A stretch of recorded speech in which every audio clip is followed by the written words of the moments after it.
అంటే గురువుగారు ఇప్పుడు ఇక్కడ స్థితే సాక్ష్యని అనుకోవచ్చా అండి? ఇప్పుడు ఈ చెప్పిన పాయింట్ లో స్థితే సాక్ష అంటే గురువుగారు అంతే చెప్పిన కదా, విధానం ప్రకారం అంతే కదా. పట్టేతో సహా సకలాన్ని అంటే సాక్షిగా స్థితికి దుఃఖం చూడాలంటే, లేదు. అదే పట్టేతో సహా ఆ సకలాన్ని సాక్షిగా చూడాలంటే సాధన ఉన్నదా అని అడిగినప్పుడు, సాధన వలన కొత్తగా లేదు. సంపాదించదగినది స్థితి కాదు అన్నారంటే అట్లాంటి స్థితి కాదని. అది స్థితి కాదు. స్థితి కాదు. అంటే ఏదో ఏదో పొంది ఉమ్. సంపాదిస్తే వచ్చే స్థితి కదా.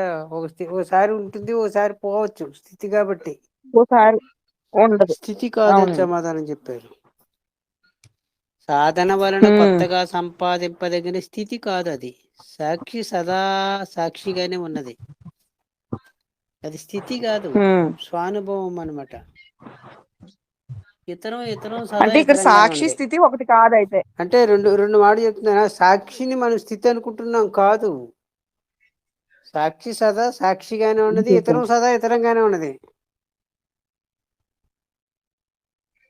అది చెప్తున్నారు ఇక్కడ. సాక్షి సదా సాక్షిగానే ఉన్నది, పట్టితో సహా. ఇతరం సదా ఇతరంగానే ఉన్నది. అందులో పట్టి కూడా ఇతరం లెక్కకు వస్తుంది. ఇప్పుడు మీరు మాట్లాడుతున్నారండి, మీరు కూడా ఇతరము లెక్కకు వస్తుంది. మీరు సాక్షి అవ్వడం లేదు. మీరు ఇతరము మీచే సహా సకలము చూడబడుతుంది అనే జ్ఞప్తిగా మీరున్నప్పుడు ఆ జ్ఞప్తి సాక్షి వస్తుంది, ఇది ఇతరం అవుతుంది. జ్ఞప్తి మీకు స్థితి. అది నేనున్నాను అనే జ్ఞప్తి ఉంది కదా, మీ అన్నిటినీ గుర్తించే జ్ఞానం ఒకటి ఉంది కదా మీ దగ్గర, అది స్థిత స్వానుభవమా? అన్నిటినీ స్వానుభవమే. తెలుసుకుంటున్నారు కదా, అన్నిటినీ గుర్తిస్తున్నారు కదా. ఇది గురువుగారు ఏదో చెప్తున్నాం, మనం ఏదో చదువుకుంటున్నాం, మాట్లాడుతున్నాం, వింటున్నాం, వీటిని అన్నిటినీ కలిపి వింటున్నారు, గుర్తిస్తున్నారు సాక్షిగా ఉండి. అవునండి. కంప్లైంట్ లేనిలో ఊరికే వింటున్నారు అవునండి. అంతే, సాక్షిగా ఉండి చూస్తున్నారు. అవునండి. అదొక అనుభవం ఉంది కదా మీ దగ్గర, లేదా? మీ దగ్గర ఉంది కదా. గురుగారు. మిమ్మల్ని కూడా చూడగలుగుతున్నారు కదా. మా మాటలు వింటున్నారు, మీ మాటలు వింటున్నారు, మమ్మల్ని చూస్తున్నారు, మిమ్మల్ని మీరు చూస్తున్నారు, దృశ్యంలో భాగంగా ఉన్నవారిని. అవునండి. దాన్ని ఏమంటారా చూసే మిమ్మల్ని? అవునండి. స్థితి అనాలా, స్వానుభవం అనాలా? ఏదో పదం చెప్పుకోవాలి కదా మాటకొచ్చి. స్వానుభవమే. మరి మనం స్థితిగా చూసుకుంటున్నాం దాన్ని,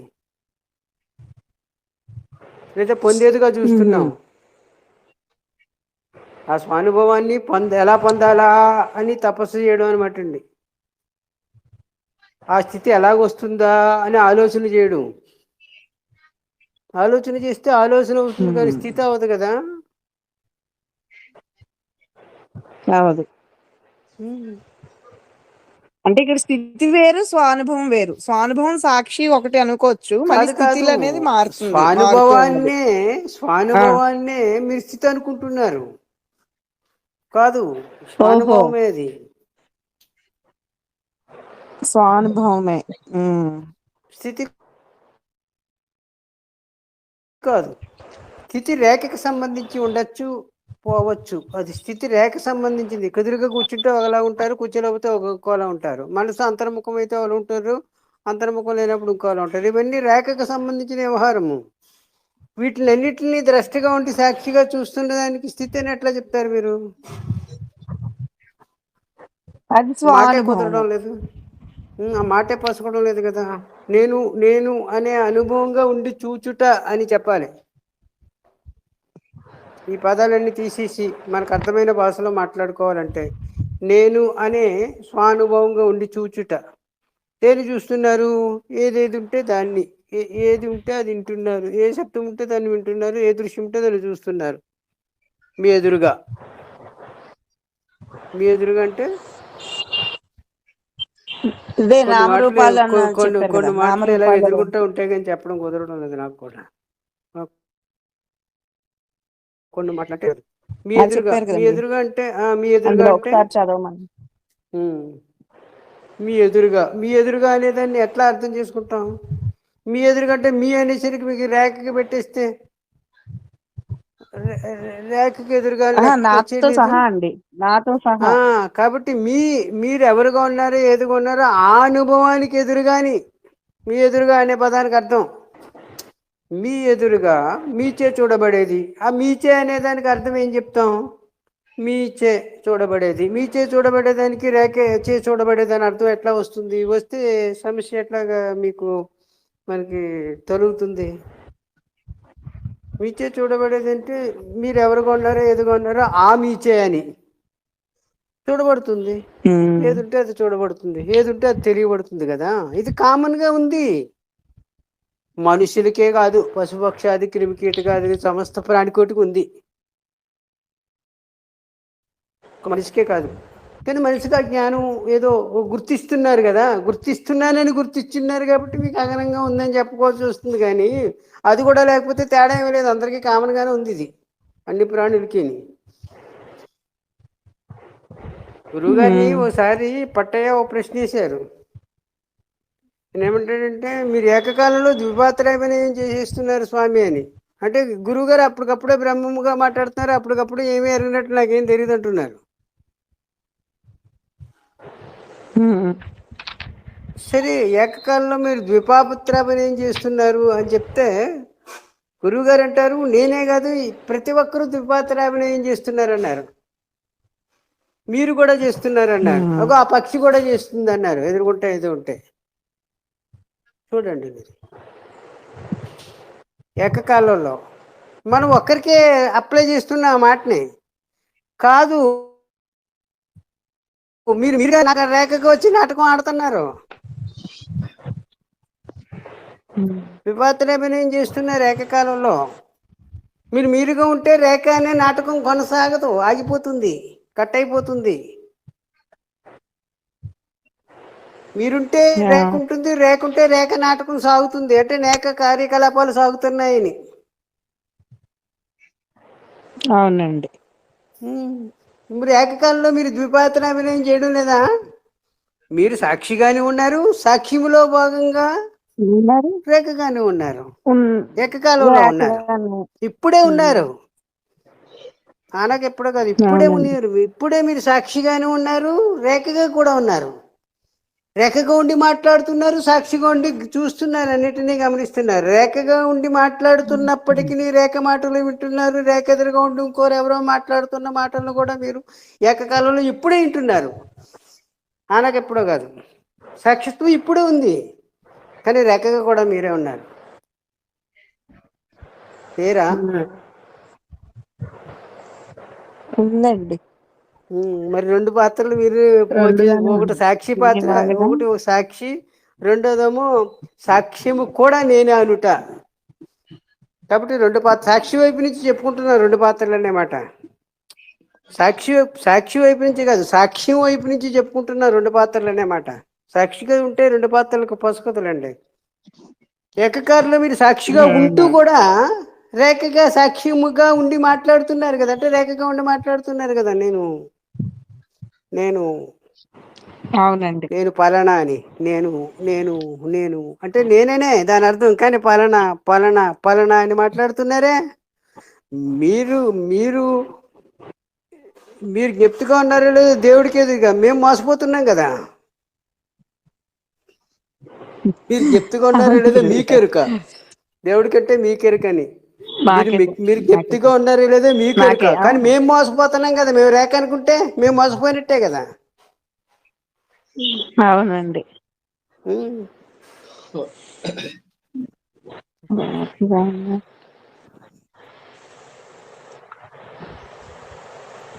కాబట్టి ఇక్కడెక్కడే చెప్పేశారు గురుగారు, సాధన వలన కొత్తగా సంపాదించదగిన స్థితి కాదు.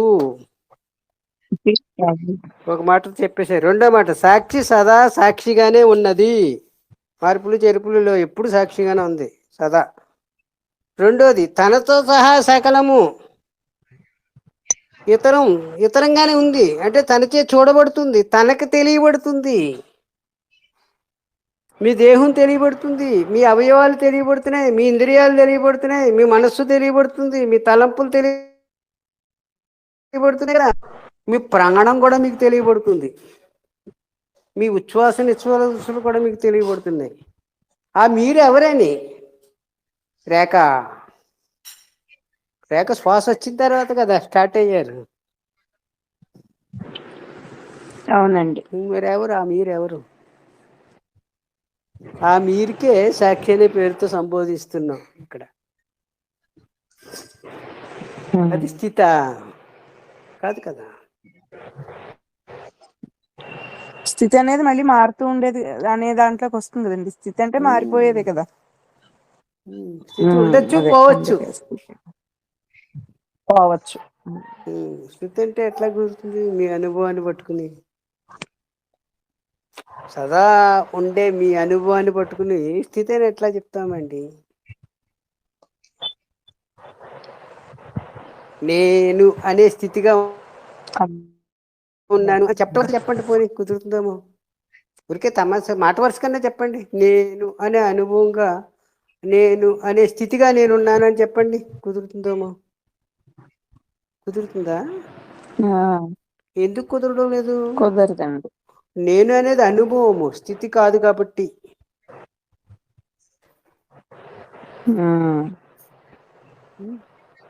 మీకే మాట వరుసకు మాట్లాడడం కుదరడం లేదు ఆ మాటని. అవునండి. నేను స్థితిగా ఉన్నాను అని అంటారా? అనండి అవునండి. చూద్దాం. ఊరికే మేము వింటామండి, మీరు అంటే విందామని. కుదురుతుందేమో ట్రైల్ వేస్తున్నాం.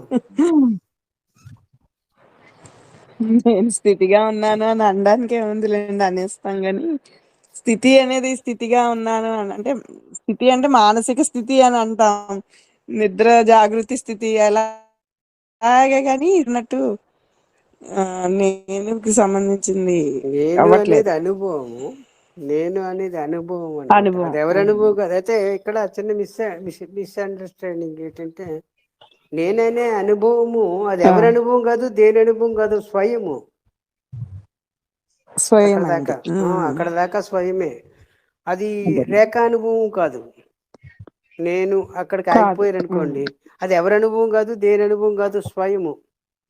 ఈ ఒక్క మాట గుర్తుంటే చాలు మనకి. మొత్తం వేదాంతం అర్థమైపోయినట్టే, అనుభవానికి వచ్చేసినట్టే. ఇంకా అర్థం చేసుకోవాల్సింది ఏమీ లేదు. నేను అక్కడ దాకా ఆగిపోయాను అనుకుందాం, అది ఎవరి అనుభవం కాదు, దేని అనుభవం కాదు, స్వయం.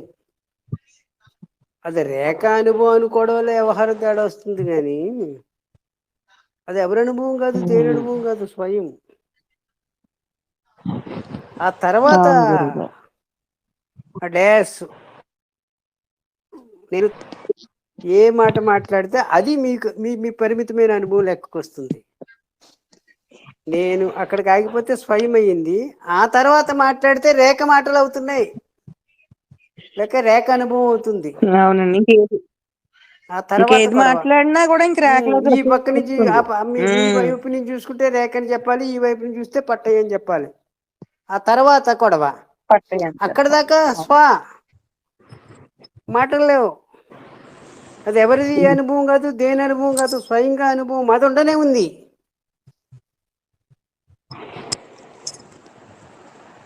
కానీ దీనికి అప్లై చేసి చూస్తున్నాం. అవునండి. ఈ అనుభవానికి అప్లై చేస్తున్నాం. రేఖ అనే అనుభవాన్ని దాన్ని జోడించి నేను డాష్ రేఖని కలిపి చూస్తే రేఖ నేనైపోయింది అనమాట. రేఖ మాత్రమే నేనైపోయింది. అది లేకుండా ఇది ఉండదు. దానికి సాక్షి అని పేరు. అది ఉంటే ఇది ఉంటుంది, అది లేకపోతే మీతో సహా ఏది ఉండదు.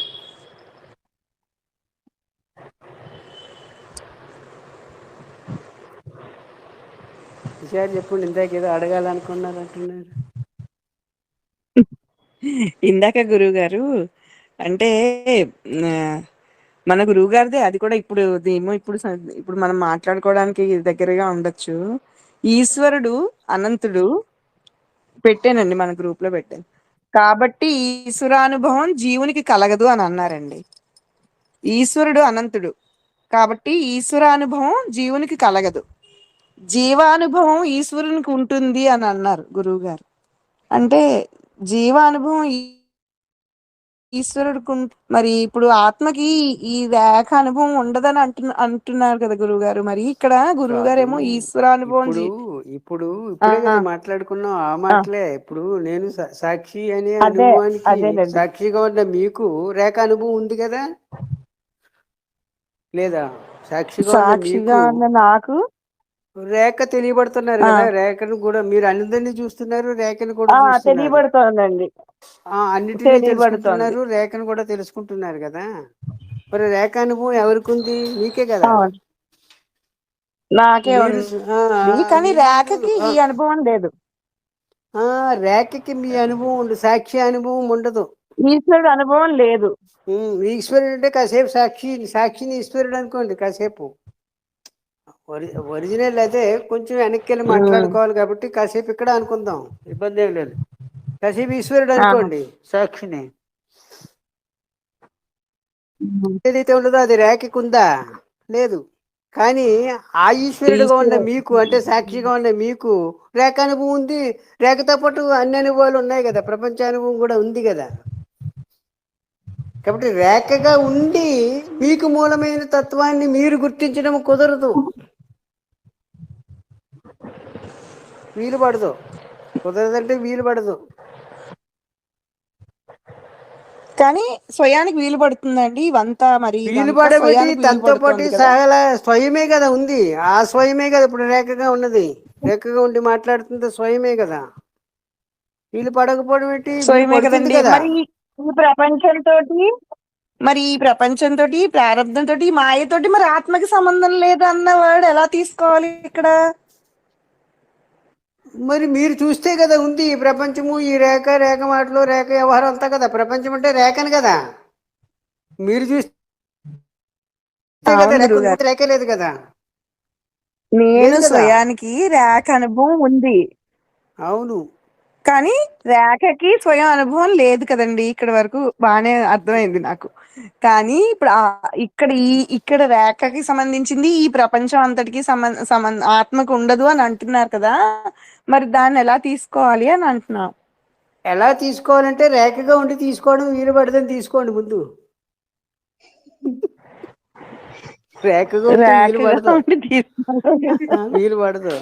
రేఖగా ఉంటే ఎట్లా వీలు పడుతుంది? రేఖగా ముందున్న మీ సాక్షి అనుభవమే రేఖగా ఉంటే ఉండడం లేదు, సాక్షిగా ఉంటే ఉంటుంది. కానీ సాక్షి నుంచి ఒక్క అడుగు ఈ వైపుకి వచ్చేస్తే, ఒక్క అడుగు వెనక్కుండే బదులు ఈ వైపుకి అవునండి. వచ్చేస్తే, అంటే రేఖ వైపుకి వచ్చేస్తే వీలు పడడం లేదు. ఒక్కడికి వెనక్కుంటే వీలు పట్టడం లేదు. మొత్తం అవునండి. కుదురుతుంది, ఒక్కడికి ఎదురుకు వచ్చేస్తే కుదరడం లేదు. మీ నిండి మీరు జారుకి ఒకరికి కుదరడం లేదు. ఇదంతా నిజమనిపిస్తుంది. రేఖ, రేఖ ప్రపంచం, రేఖ అనుభవాలు, రేఖ కథలు, రేఖ కమామిషం అంతా నిజమైపోతుంది. అవునండి. అప్పుడు స్వయానికి సంబంధం లేదు ఇంకా. ఇప్పుడు కూడా సంబంధం ఉండదు స్వయంగా ఉంటే. అప్పుడు కాదు, ఇప్పుడు ఓ కూడా మీరు స్వయమనే అనుభవంగా మీరుంటే రేఖ ఉంటుంది, రేఖ ప్రపంచం ఉంటుంది. మీరు లేకపోతే రేఖ లేదు, రేఖ ప్రపంచం లేదు. ఇక సంబంధం ఏముంది? మీరుంటే ఉంటుంది నీడ, మీరు లేకపోతే నీడ ఉండదు. మీరుంటే ప్రతిబింబం ఉంటుంది, మీరు లేకపోతే ప్రతిబింబానికి సంబంధం ఏముంటుందండి? బింబానికి సంబంధం ఏముంటుందండి? బింబం ఉంటేనే ప్రతిబింబం ఉంటుంది, బింబం లేకపోతే ప్రతిబింబమే ఉండదు.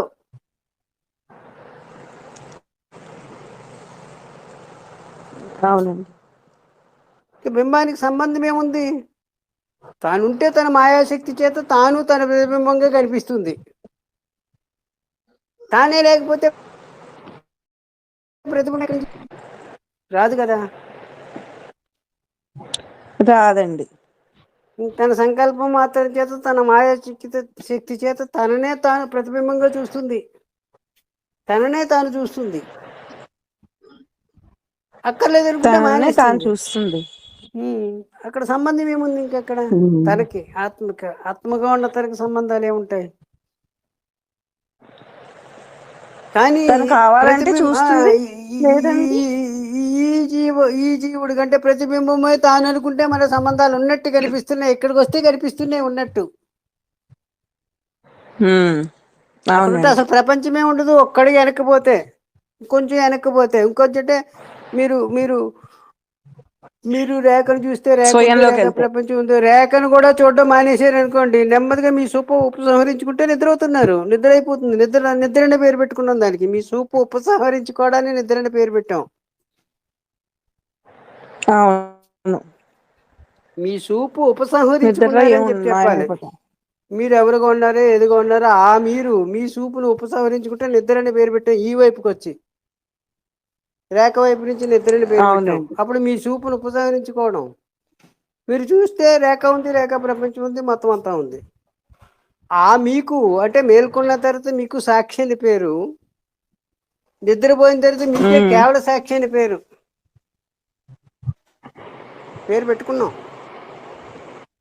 సౌలభ్యం కొరకు. కేవలం సాక్షి. కేవల సాక్షిగా ఉండిపోతారు. అక్కడ రేఖ లేదు, రేఖ ప్రపంచం లేదు, సృష్టి లేదు. ఈసారి ప్రపంచంతో సంబంధం ఉందా మీకు? కేవల సాక్షిగా ఉన్న మీకు, గాఢ నిద్ర అనుభవంగా ఉన్న మీకు, కేవలాత్మగా ఉన్న మీకు ప్రపంచమే లేదు కదా. సంబంధం ఇది లేదండి.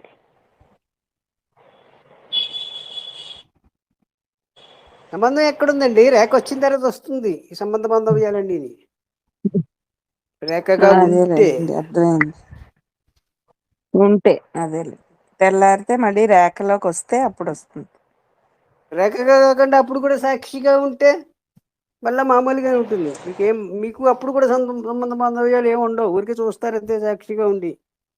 ఇప్పుడు సూర్యుడు ఉన్నాడండి, సూర్యుడుతో మనకు సంబంధం ఉంది. మన భూమి మీద ఉన్న జీవరాశులందరికీ కూడా ఈ మనుగడ సాధించడానికి సూర్యుడు అవసరమే మనకి. సూర్యుడికి ఏంటి సంబంధం అని? మన భూమితో సంబంధం అవును. ఏంటి? మన జీవన విధానంతో దానికి సంబంధం ఏంటి? సూర్యుడు ఉన్నాడు కాబట్టి మనం జీవిస్తున్నాం, లేదు, సంబంధం జీవనం లేదు. కొనసాగుతుంది. భూమి మీద ఉన్న సకల జీవరాశులు జీవించడానికి సూర్య భగవానుడే మనకు ఆధారం ఇక్కడ. అవును. కానీ సూర్యుని వైపు నుంచి చూస్తే అవును. అసలు భూమి ఉందన్న సంగతి కూడా తనకు తెలియదు. మరి ఏం సూర్యుని వైపు చెప్తారు? చూస్తే నాకు మనతో తెలియదు అని సంబంధం చెప్తుంది లేదు. అడిగితే. నాకు మనతో తెలియదు భూమి ఉందన్న సంగతి కూడా అని చెప్తుంది. పోనీ అడగండి, ఏ సైంటిస్ట్ నుండి అడగండి, ఇదే మాట చెప్తారు. సూర్యుడి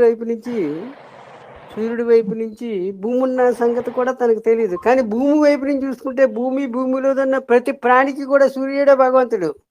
సూర్యుడు ఉంటేనే మనుగడ ఉంది ప్రాణికి.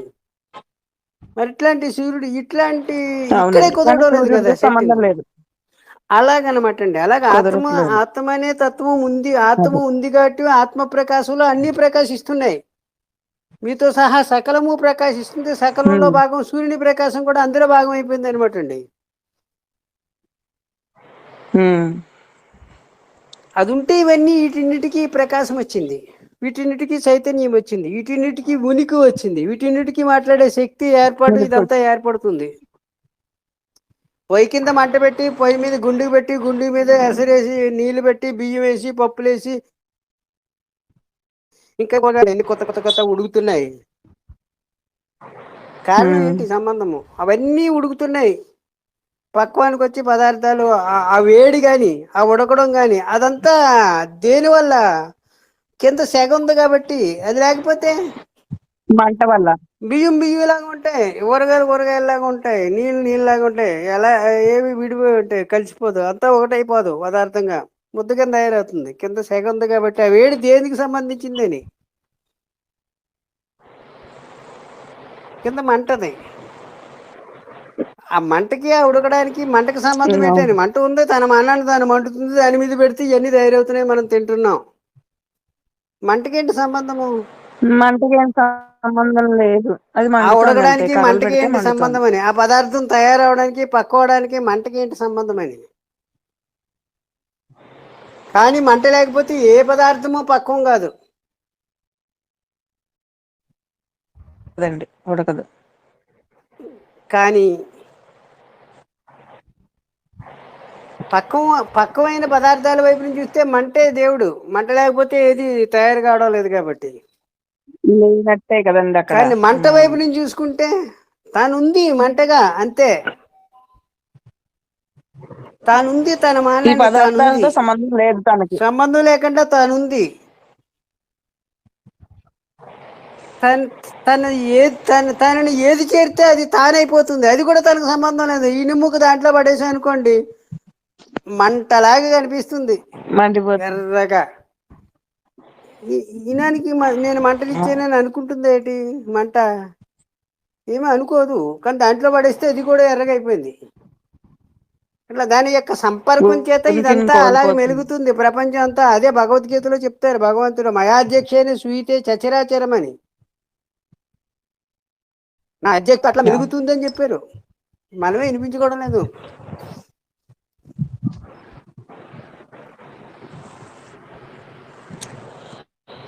అలాగే ఆయన గురుగారు. అధ్యక్షతలో ఇదంతా మెలుగుతుంది. అర్థం. అంతే. ఆ,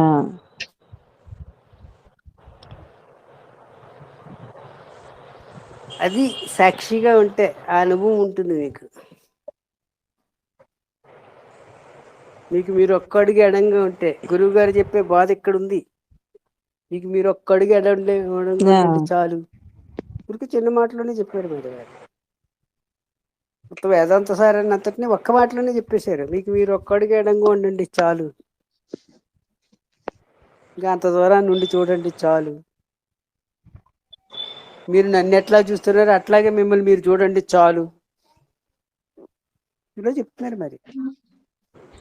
ఇంతే చెప్తుంది వేదాంతం కూడా, అంతకు మించి ఏమీ లేదు. ఇంకా అన్నీ జరుగుతున్నాయి.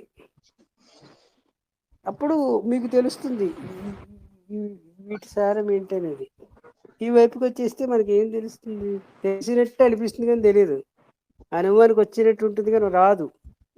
ఎందుకని దాని యొక్క సంపర్కం చేత అంత మాత్రం పనిచేస్తుంది అనమాట. ఇంద్రియాలకి ఇంద్రియ అనుభవాలు, బుద్ధి అనుభవాలు, మనో సంబంధమైన అనుభవాలన్నీ కూడా నిజమనిపిస్తుంది. అవునండి. బుద్ధికి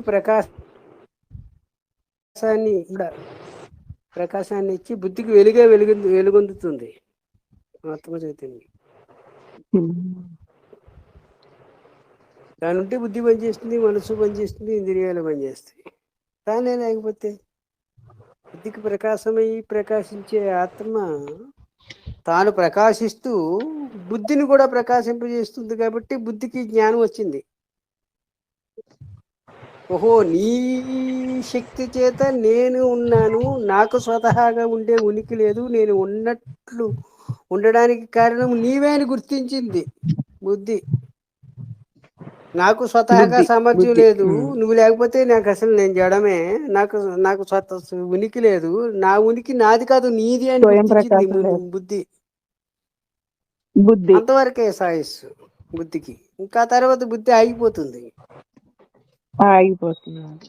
కాబట్టి బుద్ధిగా ఉన్నాం కాబట్టి, బుద్ధిజీవులుగా ఉన్నాం కాబట్టి, బుద్ధికి దానికి సరెండర్ అయ్యి దాని తత్వాన్ని గుర్తించి దానికి సరెండర్ అయ్యి ఆగిపోయే వరకు ఉంటుంది. తర్వాత బుద్ధికి ఏది వెలుగునొసగి ప్రకాశిస్తుందో అదే అనే అనుభవంగా మిగిలిపోవడం జరుగుతుంది అంటారు భగవాను. ఉన్నది నలుగురు చెప్పారు ఈ విషయాన్ని, స్పష్టంగా చెప్పారు. బుద్ధి ద్వారా దాన్ని తెలుసుకోవాలంటే ఎట్లా కుదురుతుంది? బుద్ధి ద్వారా మీరు అన్నిటినీ తెలుసుకోవచ్చు, ప్రపంచాన్ని అంతటినీ తెలుసుకోవచ్చు. కానీ బుద్ధికి వెలుగునొసగే ఆ మూలతత్వం ఏదైతే ఉన్నదో దాన్ని తెలుసుకోవడం కుదరదు. బుద్ధి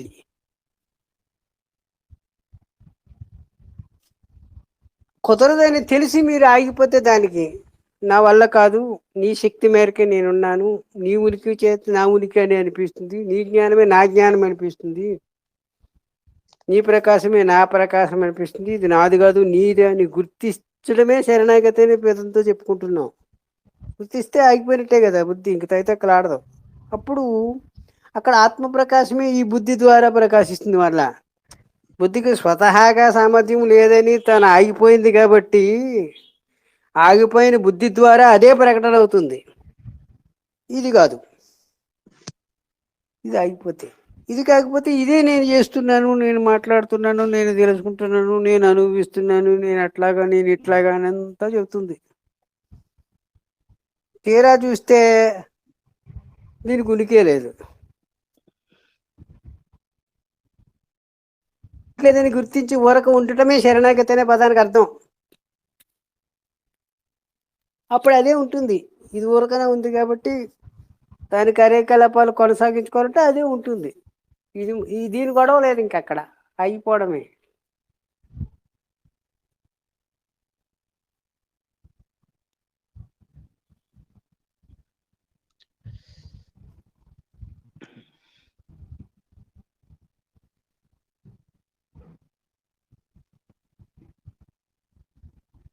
మరి అది స్వయమా బుద్ధ ఎలా తేడా తెలుస్తుందండి? మీరు ఆగిపోతే తెలుస్తుంది, మీరు ఆగి చూడండి. అలాగే గురు.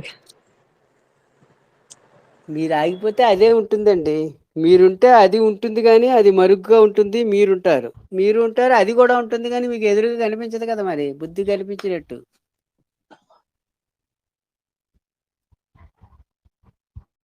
కాకపోతే ఏ షేపులో నేను, అయ్యా నా సందేహం ఏమంటే, మళ్ళా పట్టయ్య అడుగుతున్నారు, నేను సాక్షిగా ఉండడం వలన పట్టయ్యకు సంబంధించిన శారీరక దుఃఖాలు తొలుగుతాయా? అప్పుడు కదా నాకు సాక్షిగా ఉండడం వల్ల సాక్ష్యమునికి సంబంధించింది పట్టయ్యగా ఉంటున్నాననుకునే బాధలు, ఇబ్బందులు ఇవన్నీ ఉన్నాయి, తొలుగుతాయంటారా? తొలిగితే అప్పుడు సాక్షిగా ఉండడానికి నేను ఏదన్నా ప్రయత్నం చేస్తాను అని పట్టయ్య వైపు నుండి సందేహం అనమాట.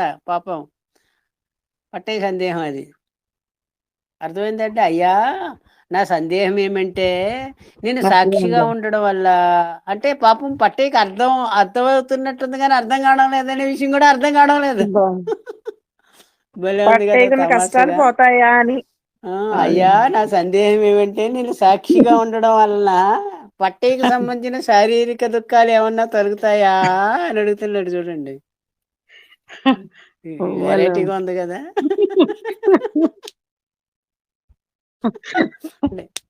పట్టయ్య పంటాలు కనపడడం లేదా మీకు? బాగుందండి. అంటే గురువుగారు అంటారు, ఏ షేపులో ఉన్న కిటికీ ద్వారా చూసినప్పుడు ఆకాశం ఆ షేపులో కనపడుతుందటంటే, పట్టయ్య అనే షేపు ద్వారా చూడడం వల్ల పట్టయ్యగా కనపడుతుంది. కాబట్టి సాక్షిగా ఉన్న మీరు మిమ్మల్ని రామరూపాలనే కిటికీలోంచి చూసినప్పుడు చూడండి, ఇంకెంతకంటే ఇంకేమండి బాబు. కాబట్టి సాక్షిగా ఉన్న మీరు అంటే సాక్షిగా ఉన్నవారు అని అర్థం. మీరు గురువుగారు ఎప్పుడు మీరు అని సంబోధించిన సాక్షికి గుర్తుపెట్టుకోండి, పట్టేకి కాదు ఆ మాట, పట్టేకి అన్వయించదు. కాబట్టి సాక్షిగా ఉన్న మీరు మిమ్మల్ని నామరూపాలనే కిటికీలోంచి చూసినప్పుడు, మిమ్మల్ని నామరూపాలనే కిటికీలోంచి చూసినప్పుడు అది శారీరక మానసిక అని రెండు రకాలుగా గోచరిస్తుంది అని చెప్తున్నారు. గోచరించడానికి కారణం ఏంటంటే, కిటికీ షేపు మీరైపోయారు. మీరు అనంతమే, మీరు అద్వితీయమే, మీరు అఖండమే, కానీ మీరు చూసే షేప్ ఉంది కదా, అది పరిమితం అయిపోయింది. దీని ద్వారా చూస్తున్నాము అనేది మరిచిపోయి ఇది మీరు అయిపోయారు అనమాట అండి. అప్పుడు ఈ షేపు నిజమైపోయి కూర్చుంది.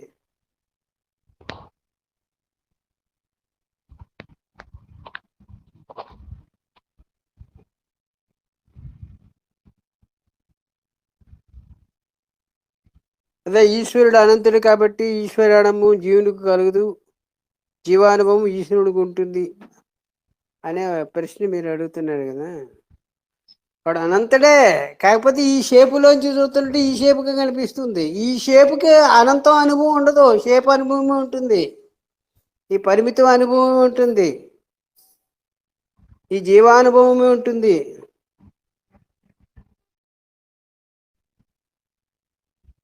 ఈశ్వరునికి ఉంటుంది, ఎందుకంటే వాడే కదా దీని ద్వారా చూస్తున్నాడు.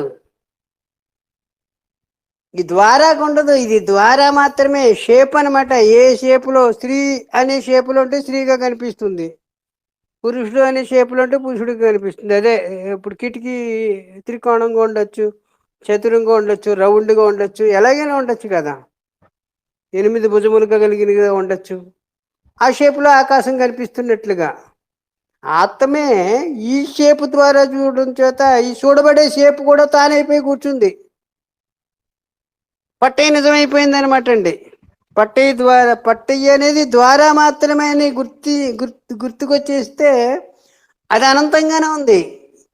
ఈ షేపు లాగానే ఉంటుంది, ఇది షేపు మాత్రమే. ఈ ద్వారా అని మీరు అనుకున్నారు కాబట్టి కాబట్టి మీరు ఎవరైతే షేపుగా కనిపిస్తే ఆ షేప్ మీరు అయిపోయారు అనమాట అండి. అసలు షేపులే లేవు మీకు, కానీ కిటికీకున్న షేప్ మీరైపోయారు. అసలు షేపులే లేవు మీకు. ఆకాశానికి షేప్ ఏముంటుందండి? ఆకాశానికే షేపు లేని దానికి ఆత్మకి షేప్ ఏముంటుంది? దానికి ఏ షేపు లేదు, కానీ దీని ద్వారా అదే చూస్తుంది, అదే వ్యవహరిస్తుంది. దీనితో సహా సకలము ఏర్పడడానికి కారణభూతమైనది తానే దీని ద్వారా చూస్తుంది. మరలా ఈ ద్వారాన్ని కూడా తానే సృష్టించుకుంది.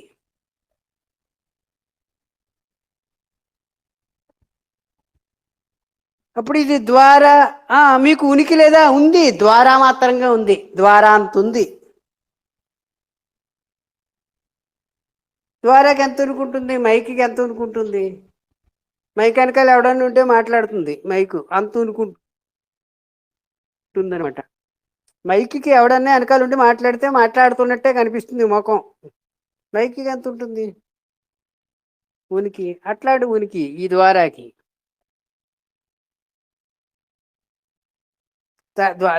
మైక్ కూడా మాటలు వచ్చాయి అనుకోండి, మైక్ ఏమవుతుంది? నేనే మాట్లాడుతున్నానని చెప్తుంది. పాపం తెలియక మైక్కి మాటలు వచ్చి ఈ ద్వారా వస్తుంది కదా, ఈ నోటి ద్వారా మాటలు వస్తున్నాయి కదా, నేనే మాట్లాడుతున్నాను అంటుంది అనమాట మైకు. అన్నట్టుంది మన కథ. మైక్కి మాటలు వస్తే నేనే మాట్లాడుతున్నాను, నేనే వింటున్నాను, నేనే తింటున్నాను, నేనే తిరుగుతున్నాను అన్నట్టు. మైక్ ద్వారా ఎవరో మాట్లాడుతున్నారు, ఇది ద్వారా అయ్యింది. కానీ మీ ద్వారా ఎవరో చూస్తున్నారు, ఎవరో వ్యవహరిస్తున్నారు, ఇది ద్వారా అయ్యింది. ద్వారా అని గుర్తించితే సరిపోతుంది. మీరు ద్వారాగా మిగిలిపోతారు, అది అనంతంగానే ఉంటుంది. ఇబ్బంది ఉంది ఇంకా ఇక్కడ? అనంతమే మీరవుతారు. ఇది ద్వారా మాత్రంగా ఉంటుంది. ఇది ద్వారా మాత్రమే. మొత్తం సారం అంతా ఏంటంటే ఉపనిషత్తుల సారం కానీ, బ్రహ్మసూత్రాల సారం కానీ, లేదా భగవద్గీత అది సద్గ్రంథాల యొక్క సారం అంతా కలిపి మూట కడితే ఇది ద్వారా అని గుర్తించితే ఇంతకు మించి మాటలేవు. ఈ షేపు ద్వారా, ఈ కిటికీ ద్వారా చూసినప్పుడు ఆకాశం ఆ షేపులోనే కనపడుతుంది. కాబట్టి సాక్షిగా ఉన్న మీరు అంటే ద్వారా, ఈ ద్వారా ఏదైతే చూస్తుందో దాన్ని చెబుతున్నారు. సాక్షిగా ఉన్న మీరు మిమ్మల్ని మీరే నామరూపాలనే కిటికీలోంచి చూసినప్పుడు అది శారీరకం, మానసికం అని రెండు రకాలుగా కనిపిస్తుంది. శరీరం అని కనిపించవచ్చు, మానసికం అని కనిపించవచ్చు.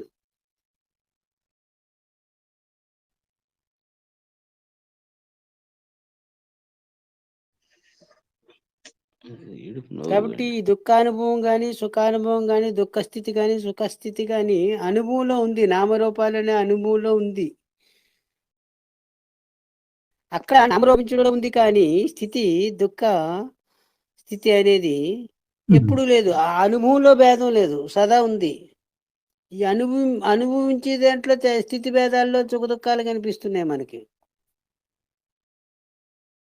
మీరు నచ్చింది జరిగినప్పుడు, నచ్చినది జరుగుతున్నప్పుడు సుఖం అని పేరు, నచ్చింది జరిగినప్పుడు దుఃఖం అని కదా. ఇట్లా ఈ వైపుకి వచ్చి మాట్లాడుకున్నప్పుడు సుఖ దుఃఖాల యొక్క అనుభవాలు ఈ వైపుకి వచ్చినప్పుడు కనిపిస్తున్నాయని చెప్తున్నారు. దాన్ని కొంచెం కొంచెం ఇంకా వివరించి చెప్తున్నాను అనమాట. అది ఇష్టమైన కష్టం అని. ఇక్కడ ఇష్టం, తానే ఇష్టపడి కష్టపడుతున్నాడు కాబట్టి ఆ ఇష్టమైనప్పుడు కష్టం కూడా కష్టంగా ఉండదు, సుఖంగానే ఉంటుందని ఇంకా వివరించారు బాగా మనకు అర్థం అవ్వడం కొరకు.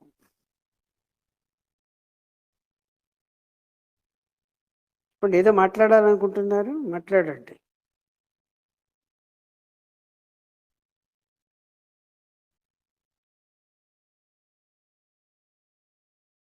హలో, ఇంకేం లేదు గురువు గారు. మీరు కాదు, ఇంకేం లేదు. మధ్యలో ఎవరో ఏదో సౌండ్ వినిపించింది.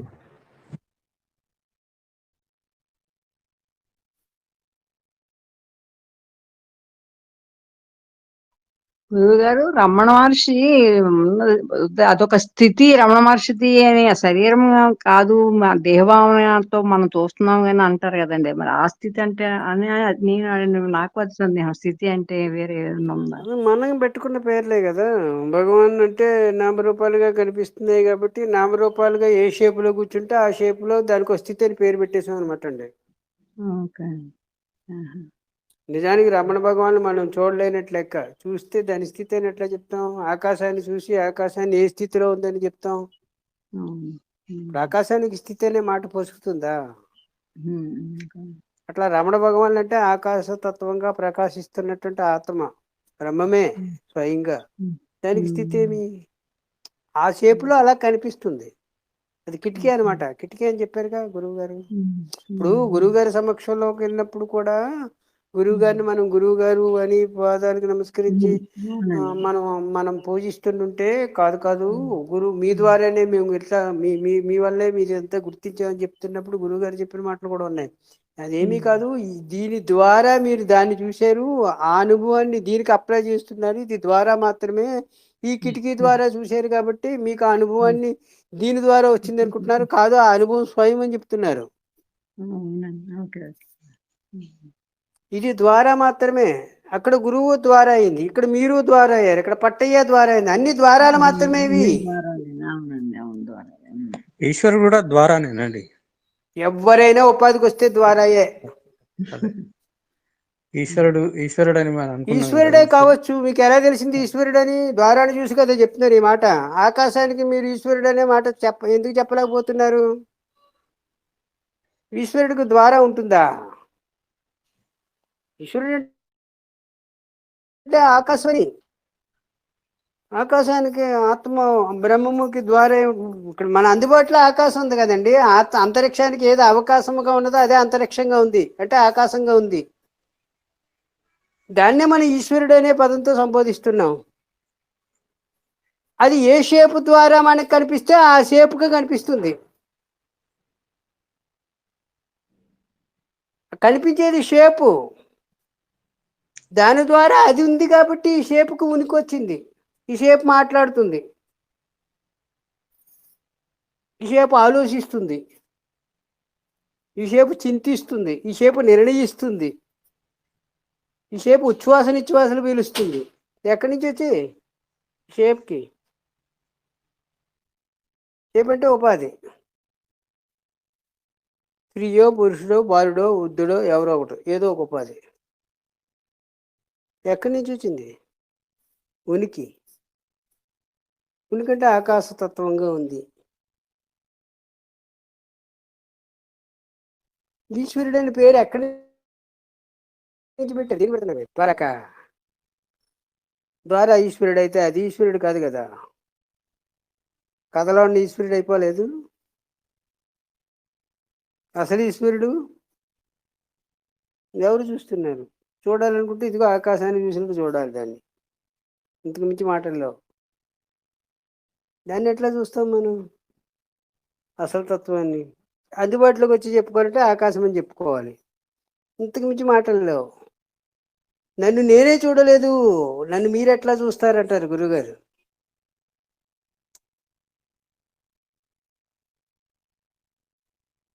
మిమ్మల్ని మీరే చూడలేదు, మిమ్మల్ని నేను ఎట్లా చూస్తానంటారు. వ్యవహారానికి వస్తే పసుకదు, చూడడం అనేది వీలు పడదు. వ్యవహారానికి వచ్చి చూశాను, దర్శనమయ్యింది, చూశాను, నాకు భగవద్ దర్శనమైంది, లేక నాకు ఈశ్వర దర్శనమైంది, ఇవన్నీ స్వప్న దర్శనాలే. షేపు దర్శనం, స్వప్నంలో షేపు దర్శనాలు. అసలు దర్శనానికి దర్శనమే ఉండదు, ఉంటుంది ఉనికిగా ఆత్మగా. ఆకాశం ఎలాగుందో అలాగుంది. ఇక్కడ దర్శనాలు ఏమి ఉండవు, ఊరికే ఉండడమే. అక్కడ ఏ అనుభవం లేని అనుభవము. ఒకవేళ అనుభవం అని చెప్పుకోవాలంటే, ఒకవేళ ఉండడం అంటే ఎవరూ లేకుండా ఉండడం అని చెప్పాలి. అక్కడ ఎవరు ఉండరు. ఏ అనుభవం లేని అనుభవమే ఆత్మానుభవం అంటే. అక్కడ ఏ అనుభవం ఉండదు. ఏదైనా ఉంటే ద్వారా వచ్చేస్తుంది. ద్వారా లేదు. గాఢ నిద్రలో ద్వారా లేదు. గాఢ నిద్రలో ఈ ద్వారా లేదు. అప్పుడు ఉన్నారు కదా మీరు. ఎవరుగా ఉన్నారని చెప్తారు? మేల్కొన్న తర్వాత అంటే మీలాగా ఉన్నానని చెప్తున్నారు. మరి గాఢ నిద్రలో మీరు లేరా? నిద్రపోవడం అంటే చనిపోవడమా? నిద్రపోవడంలో పూర్తిగా మీ అస్తిత్వాన్ని కోల్పోవడమా? కాదు కదా. అనే అనుభవం పూర్ణంగా మీకు ఉంది కాబట్టి హాయిగా నిద్రపోవడానికి సంసిద్ధులు అవుతున్నారు. నిద్రపోవడం అంటే పూర్ణంగా మీరు ఎవరుగా ఉన్నారో ఏదిగా ఉన్నారో అదిగా ఉండుట అని అర్థము. ద్వారా మాత్రంగా ఉండకండిట అని అర్థము. ద్వారాగా ఉండడం లేదు, అప్పుడు ద్వారా లేదు, ద్వారా అవసరం లేదు మీకు, ద్వారాన్ని వదిలేస్తున్నారు. ద్వారా తొడుగు, దానికి తొడుగు పక్కన పెట్టాడు. నిద్రపోవడం అంటే మేల్కొనడం అంటే తొడుగు తగిలించుకోవడం అని. ఈ తొడుగు 5 తొడుగులు ఉన్నాయి. ఈ తొడుగుకి 5 పేర్లట.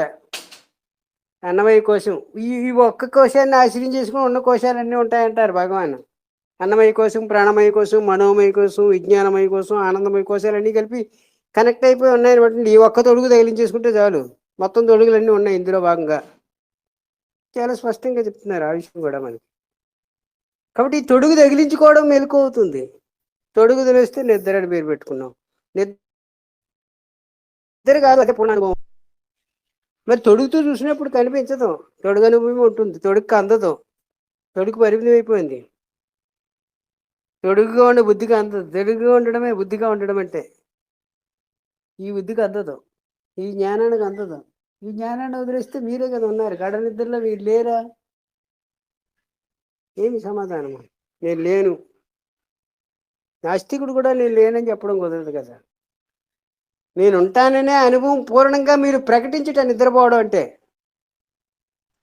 ఈ మొదటి తొడుగు జ్ఞానమా అజ్ఞానం అండి? మీరు ఏ పేరైనా పెట్టుకోండి, మీకు తొడుగు. అది ఫస్ట్ పేర్లన్నీ మీరు తొడుగు. వచ్చిన తర్వాత వచ్చిన పేర్లే. ఆ తొడుక్కి పెట్టుకున్న పేర్లే కదండి. ఒక్కొక్క పేర్లో ఒక్కొక్క సందర్భంలో ఒక్కొక్క పేరు పెట్టుకున్నాం. ప్రాణంగా ఉంటే ఒక పేరు ఓకే పెట్టాం, ఓకే. ఆనందంగా ఉంటే మరో పేరు పెట్టారు, దేహంగా ఉంటే ఒక్క పేరు పెట్టారు. ప్రసాద్ తొడుగు పెట్టుకున్న పేర్లు ఇవన్నీ. అంతే. తొడుక్కు పెట్టుకున్న తొడుగు వచ్చిన తర్వాత పెట్టుకున్న పేర్లు. మీ పేరైనా పెట్టుకోండి, మీరు పెట్టుకున్న పేర్లు. ప్రాణంగా ఉన్నప్పుడు ఒక పేరు పెట్టారు, ఆత్మ అనుకున్నప్పుడు అదే ప్రాణంగా ఉన్నప్పుడు ఏదో ప్రాణమయం అని అన్నారు కదా, దేహంగా ఉన్నప్పుడు దేహమయం అన్నారు కదా. మనస్సు తలంపులుగా ఉంటే దానికి పేరు పెట్టారు, మనోమయమని. అట్లా బుద్ధిగా ఉంటే విజ్ఞానమయం, లేకపోతే ఆనందంగా ఉన్నారు. ఆనందం అంటే మీరు శరీరంగా ఉంటూ ఆనందమయ కోశంలో ఉంటారనమాట అండి. ప్రపంచం కూడా లేదు, పూర్తిగా విస్మరించారు. ప్రపంచం ఉందని కూడా మీకు తెలియడం లేదు, కానీ ఆనందంగా ఉన్నారు. అప్పుడు కూడా కోశం ఉందని చెప్పింది. కోశం ఉంటేనే ఆనందాన్ని అనుభవించడానికి వీలు పడుతుంది. అసలు కోశమే లేకపోతే, తొడిగే లేకపోతే ఎవరు అనుభవిస్తారు? ఉత్త ఆకాశంగా ఉంది, ఏం అనుభవం ఉంటుంది అక్కడ? అక్కడ అనుభవాలు ఏమున్నాయి? ఉత్త ఆకాశానికి. గాఢ నిద్ర అనుభవంగా ఉండుట అంటే ఉత్త ఆకాశ అనుభవంగా ఉండుట అని అర్థం. అది ఉండనే ఉంది సహజంగా తన అనుభవంలో. లేకపోవడం అనేది లేదు కదా. నేను లేను అని మీరు నిద్రపోతున్నారా? నేను ఇక్కడతో పరిసమాప్తం, క్లోజ్ చేసేస్తున్నాను నా అకౌంట్ అని ఏం నిద్రపోతున్నారేంటి? మళ్ళీ పొద్దున్న లెగిస్తేనే కదా నిద్రపోతున్నారు. దాని అర్థం ఏంటి? దాని అర్థం ఏం చెబుతుంది ఒకసారి విచారణ చేయండి. తొడుగును వదిలేయడానికి మీరే సిద్ధంగా ఉన్నారు. తొడుగ్గా ఎవరున్నారో వారే తొడుగులు వదిలేస్తున్నారని అర్థం. తొడుక్కేడు సంబంధము? తొడుగు మీరు అనుకుంటున్నారు కాబట్టి ఈ మాటలన్నీ వచ్చాయి, కానీ మీరే తొడుగుని వదిలేయడానికి మీరే సిద్ధమవుతున్నారంటే దాని అర్థం ఏంటని? తొడుగ్గా నాశనం అయిపోవడం లేదు నేనని. ఉంటాను, తొడుగు లేకపోయినా ఉంటానని మీ అనుభవమే ప్రకటించడం లేదా? మీ శాశ్వతత్వాన్ని. తొడుగుంటే తొడుగుతో సహా సకలం వస్తుంది, తొడుగు లేకపోతే కేవల పూర్ణంగా ఉన్నారు, కేవల ఆత్మస్వరూపంగా ఉన్నారు పూర్ణంగా. తొడుగు లేదు అనే అనుభవం స్టాండర్డ్గా ఉంది. తెచ్చిపెట్టుకునేది కాదు, పోగొట్టుకునేది కూడా కాదు.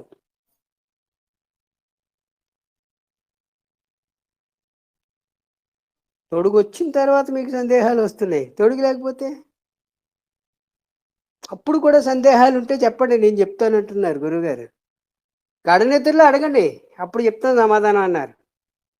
అయితే మీరు గాఢ నిద్రలో ఉన్నప్పుడు కానీ, లేకపోతే నేను గాఢ నిద్రలో ఉన్నప్పుడు కానీ చూడండి గురువుగారి వాక్యం. అదేంటి అలా చెప్తున్నారేంటి? గాఢ నిద్రలో అడగడం ఏంటి? మీరు గాఢ నిద్రలో ఉన్నప్పుడు నువ్వే ఉన్నావురా బాబు, నేను లేను అని చెప్పడం. నేను లేవు, నువ్వు లేవు, ఎవరు లేరు, నువ్వు నేను అనేది పోయింది అంటే తొడుగులు లేవు, కుశలు లేవు. చొక్కాను అలా తగిలించడమే కొయ్యికి నిద్రపోవడం అంటే. మీరుంటారు మీరుగా.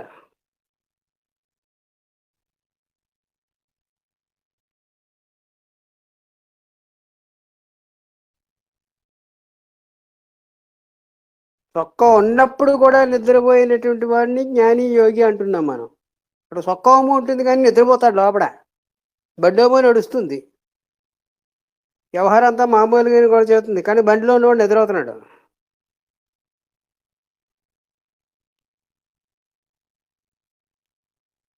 హాయిగా ఉంటుంది, చూడడానికి వ్యవహారంలో ఉన్నట్టుగా అనిపిస్తుంది మనకి. వాడికి అది అసలు లోకమే లేదు, ఈ సృష్టి లేదు, ఎందుకంటే బండిలో ఉన్నవాడు నిద్రపోయాడు కదా.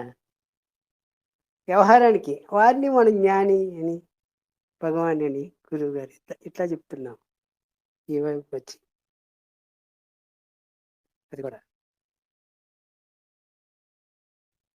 వారి తొడుగు కూడా లేదు, ఈ ఎడ్లు కూడా లేదు, ఈ బండి కూడా లేదు, వ్యవహారమో కొనసాగుతుంది, హాయిగా నిద్రపోతున్నారు. ప్రపంచం ఉన్నట్టా లేనట్టా వారి స్వానుభవంలో లేదు. వ్యవహారానికి ఉంది, సూపర్లకు ఉంది, దృశ్యంలో భాగంలో ఉన్న వారికి ఉంది, స్వానుభవంలో ప్రపంచమే లేదు వారికి. భగవాన్ ఇప్పటివరకు ఎవరికి ఏమి చెప్పింది లేదంటారు గురువుగారు. ఇదేంటి ఇన్ని బుక్స్ చెప్పారు కదా, ఇంత మ్యాటర్ ఉంది. సూర్యనాగమ్మ గారు లేఖలు పెద్ద పెద్ద గ్రంథాలు రాశారు.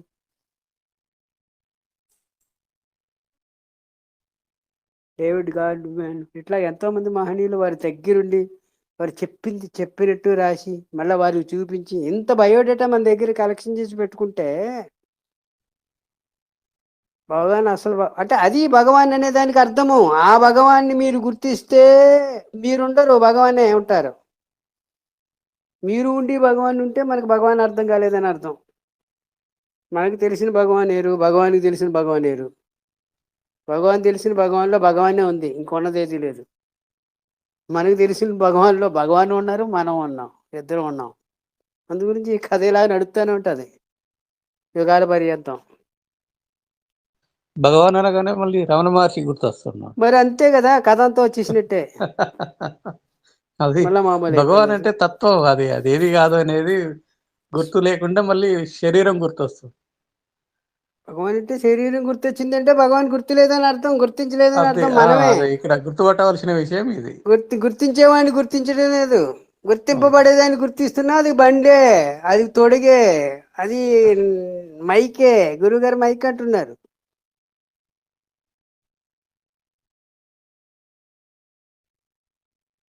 ఇప్పుడు మైకుల ద్వారా మాట్లాడేవాడు వాడు గుర్తించడం ఇక్కడ దొరకడే. వాడి అడ్రస్ ఇక్కడ కనిపించదు, వాడి అడ్రస్ లేదు ఇక్కడ. ఎలా గుర్తిస్తాం? తొడుగు ద్వారా గుర్తించగలుగుతున్నావు. తొడుగుంటే మీ అడ్రస్, మీ తొడుగుంటే మీ అడ్రస్ లేదు, నో బయోడేటా. మీ స్వరూపాన్ని మీరు గుర్తిస్తే మీకు బయోడేటా లేదు కదా.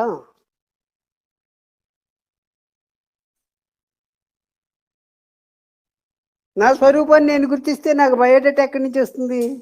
పట్టే బయోడేటా నా బయోడేటా ఎందుకు అవుతుంది?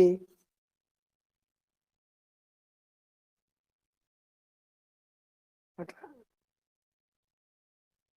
నేనుగా ఆగిపోతారు. నేను మాత్రముగానే ఉండిపోతారు. ఉండి మీరు చూస్తారనమాట. కావాలనుకుంటే సాక్షిగా ఉండి మీతో సహా సకలాన్ని